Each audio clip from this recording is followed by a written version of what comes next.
So what are you excited about at the moment?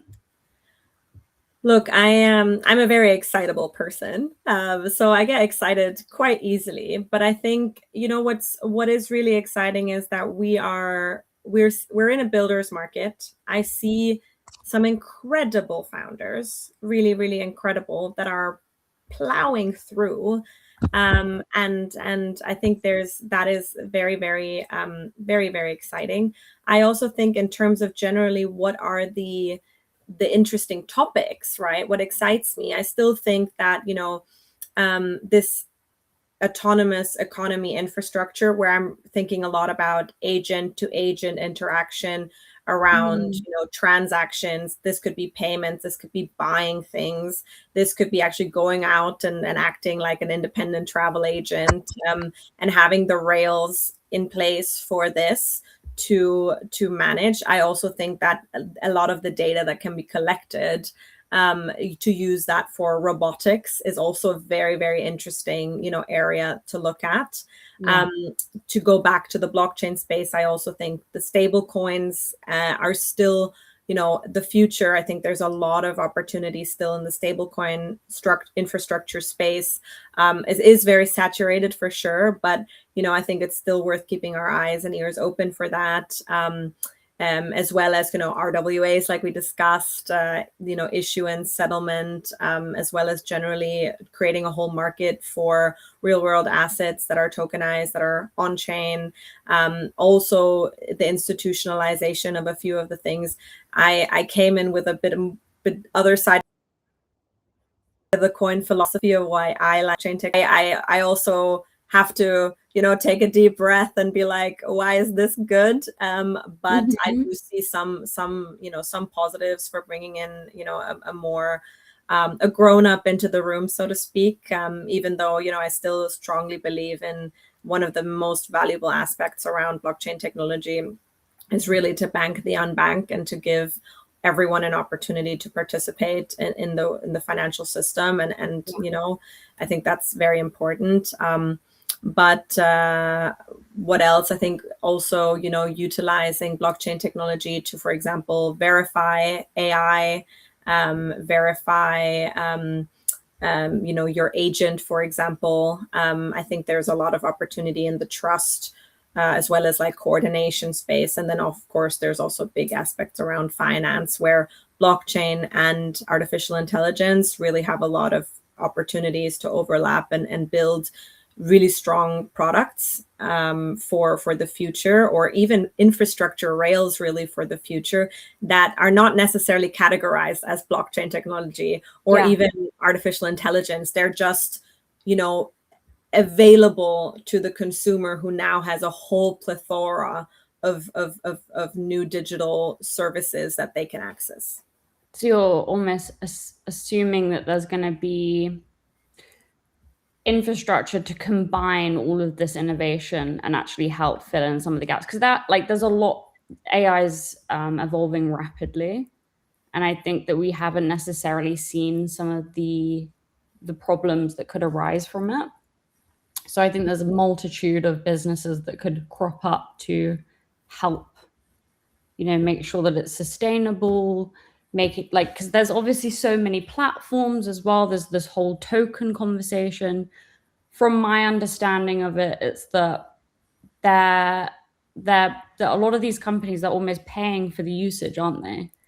And when that capital runs out, I mean, maybe you know a little bit more about that, because it's a very interesting subject. I'm not proficient on it, so I'm sure you're more educated to speak on it, but I'd love to hear a bit more about that.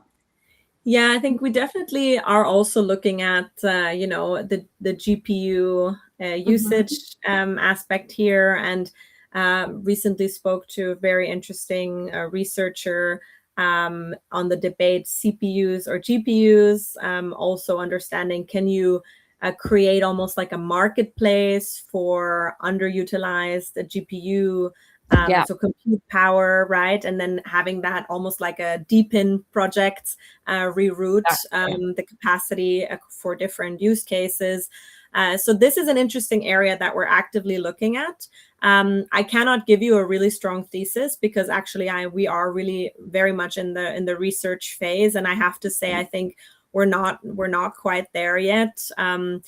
Questionable also, do we need blockchain technology for this, or is this a completely different, topic around GPU usage, and what are the alternatives? And also we're looking at, for example, can you and there of course is research on this, which we're really actively learning about, is if you kind of compress, for example, data, right, that you want to train your AI model on. Right now, you have all this massive data set that you're training the AI model on, but can you compress that data and train the model on a compressed set of data?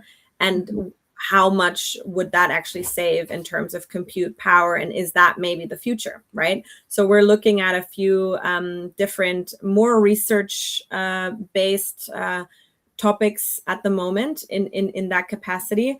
Definitely not an expert yet. So this is part of my learning, which I really, really enjoy. But I would like to see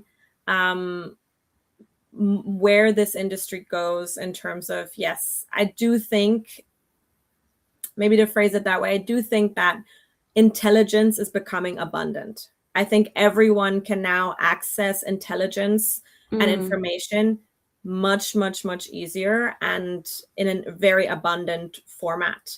So what is actually now, what are the scarce elements, right? Where's scarcity being created?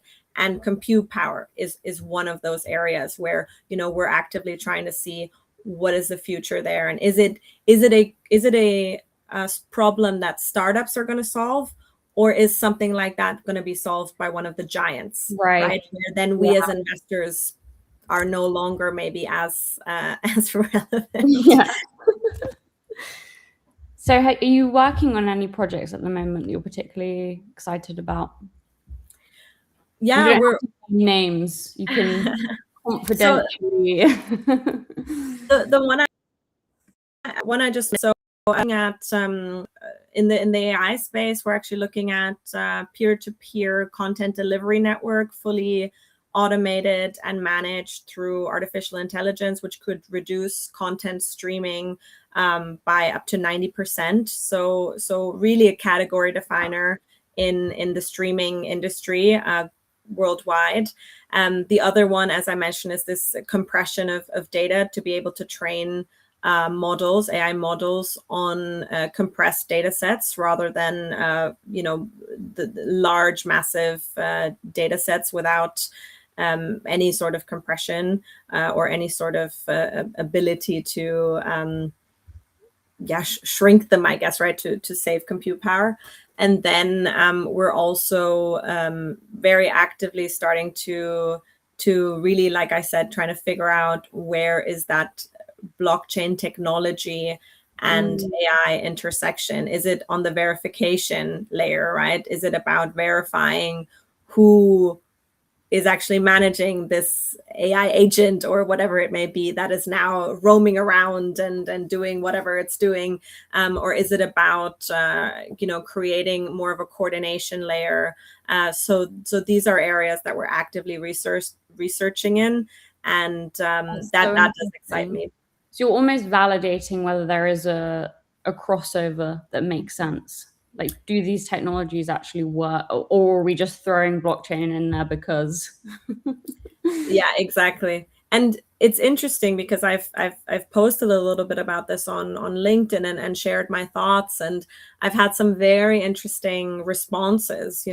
Also saying that the intersection doesn't exist and that it doesn't make sense.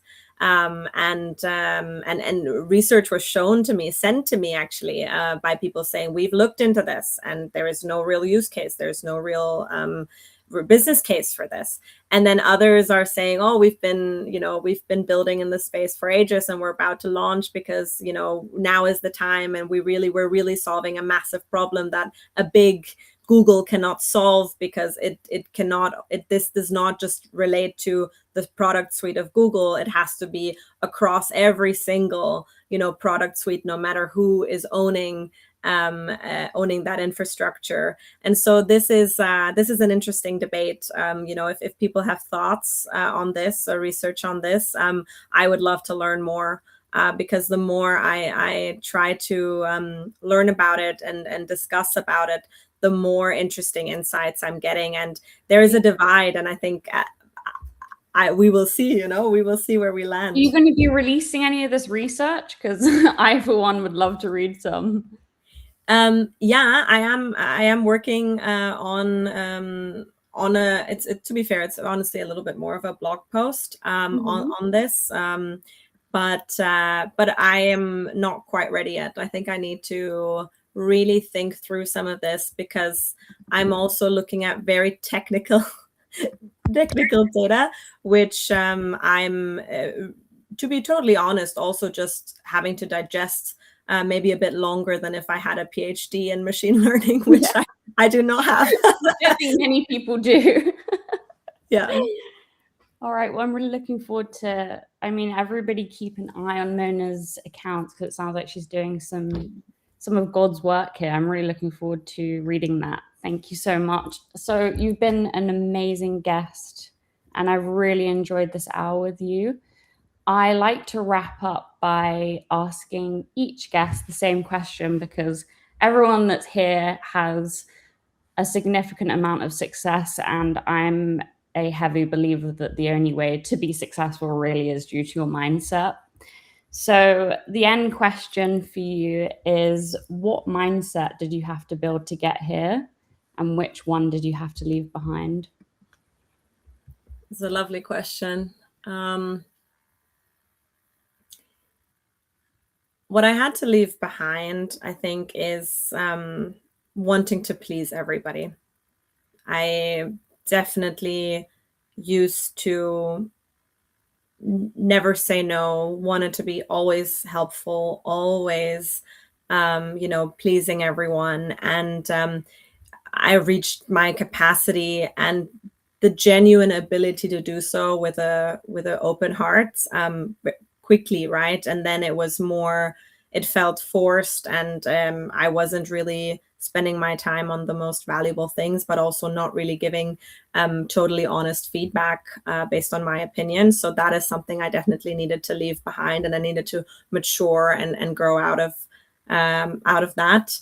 And the mindset that I needed to adopt is a little bit that, everything does happen for a reason. And even if sometimes the journey may look like it's not exactly what you wanted, it actually opens up, when you look back at it, another path that you needed to take, and that opened up a completely different, world for you.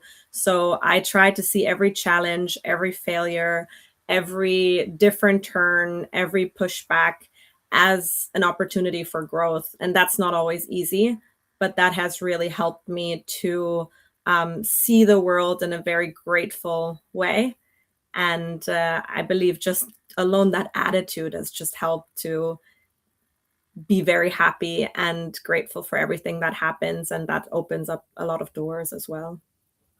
That's beautiful. And I think a lot of individuals starting their businesses can take that on, because that's really what you need. You need to be able to roll with the punches and maybe understand that a kink in the road or another direction can lead to something even greater. So